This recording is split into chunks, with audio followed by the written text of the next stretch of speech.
नमस्कार।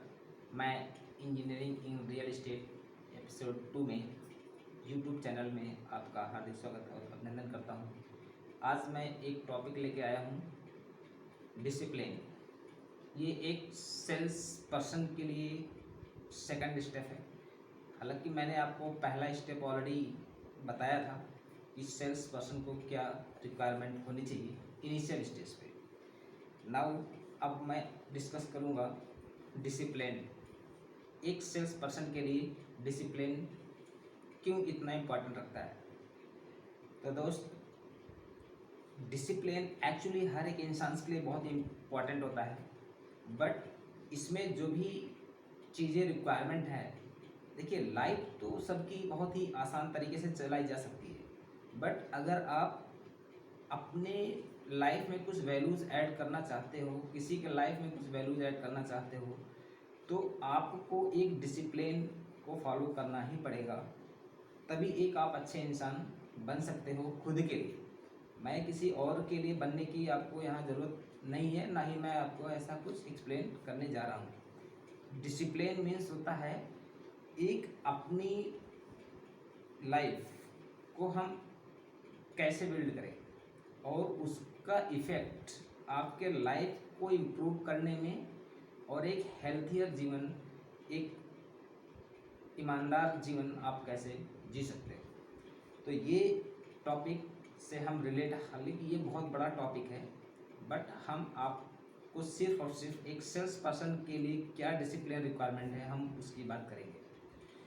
तो सबसे पहले हम आपको ये बताना चाहते हैं मेरे दोस्त, डिसिप्लिन जो होता है सेल्स पर्सन के लिए एक ऐसा वर्ड है जैसे किसी भी आईसीयू में एक पेशेंट को जितनी ज़रूरत ऑक्सीजन की होती है, सेम इतनी ही ज़रूरत डिसिप्लिन की होती है एक सेल्स पर्सन को सेल्स करने के लिए।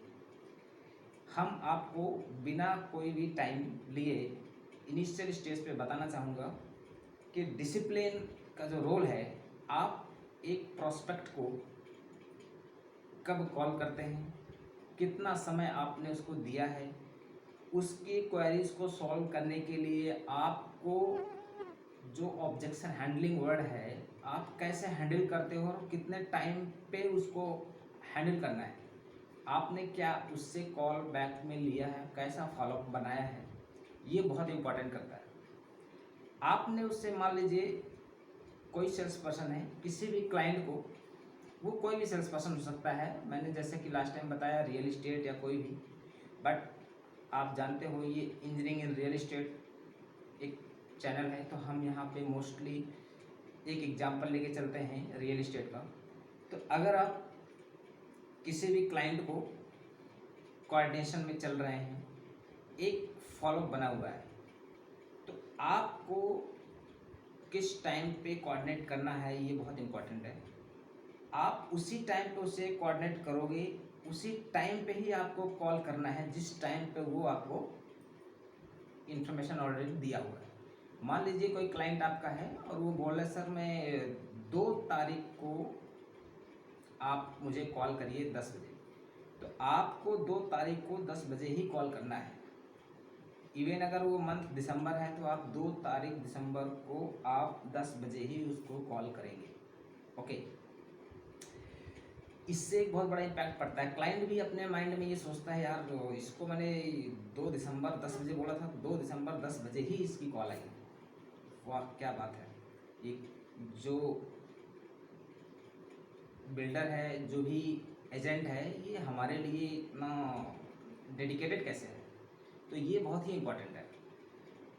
तो दोस्त, इसमें हम आपको ये बता रहे हैं कि जैसे जैसे टाइम टू टाइम आपको प्रोस्पेक्टिंग होती है, आप किसी को फॉलो करते हो और उसमें टाइम का मैनेजमेंट का रोल बहुत इंपॉर्टेंट होता है। वो तभी आप कर पाओगे जब आप एक डिसिप्लिन में होगे। अगर आप मॉर्निंग से इवनिंग आपका ऑफिस टाइम आपने शेड्यूल किया हुआ है, तो आपको हर एक चीज़ पे टाइम देना है, बट एक डिसिप्लिन में। मैं ये नहीं कहता हूँ कि कोई इमरजेंसी अगर आ गई तो आप डिसिप्लिन को ही फॉलो करो, नहीं नहीं, ऐसा नहीं होता। एक्चुअल लाइफ में कुछ चीज़ें होती हैं जो आप उसको ब्रेक करना पड़ता है। डिसिप्लिन में नहीं जा पाओगे तो भी वो काम करना पड़ेगा, बट वो इमरजेंसी के लिए ही है। बट हमारा ये डेली रूटीन जो है, हम उस पे आते हैं। डेली रूटीन एक सेल्स पर्सन का क्या है, आप मॉर्निंग उठते हैं, आप अपना काम करते हैं, ऑफिस जाते हैं।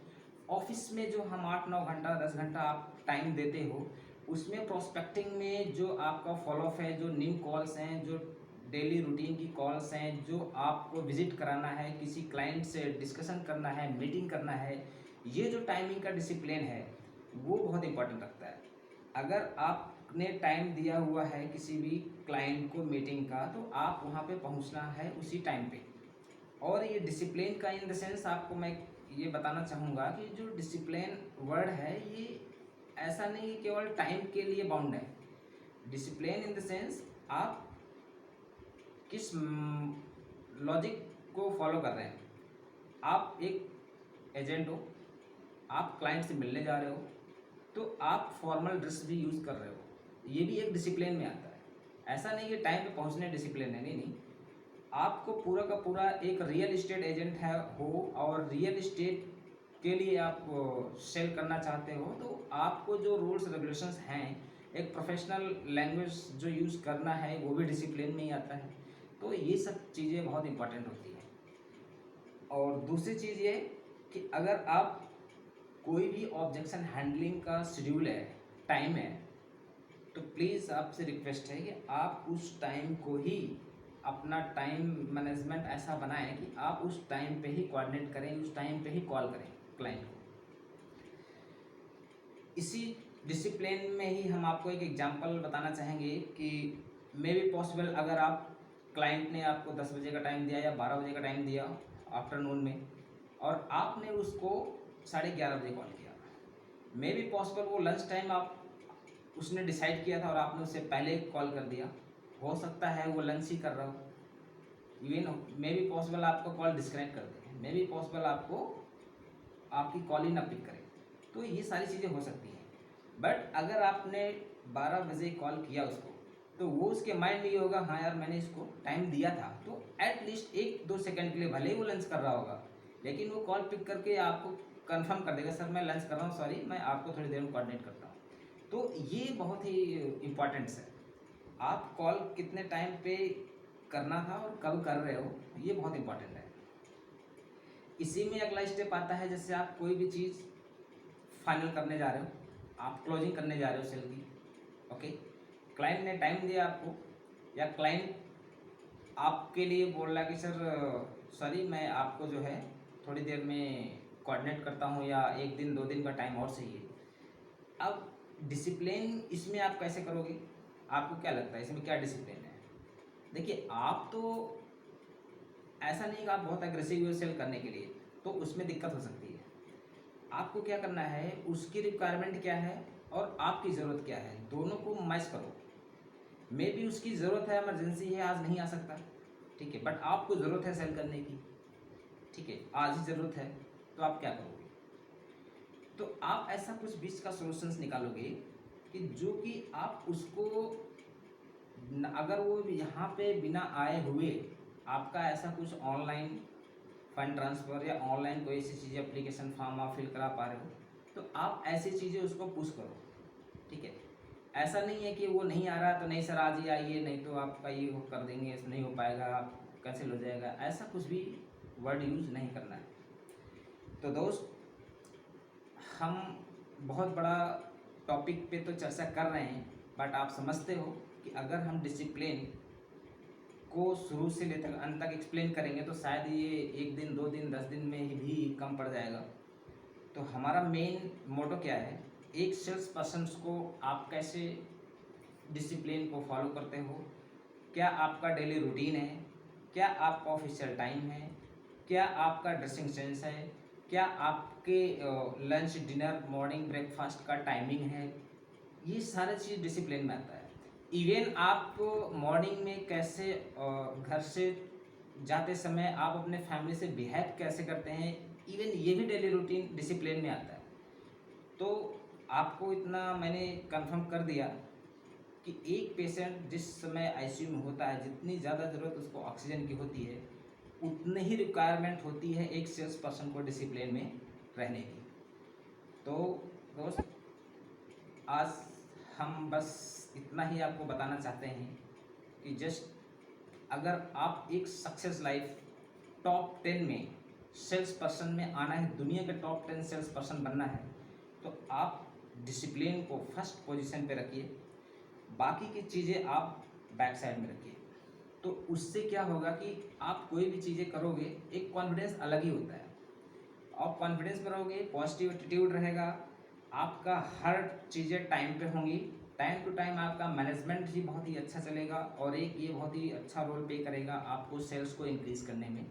और आप सेल्स की मार्केट में आप डे बाय डे आप इसमें ग्रोथ करोगे।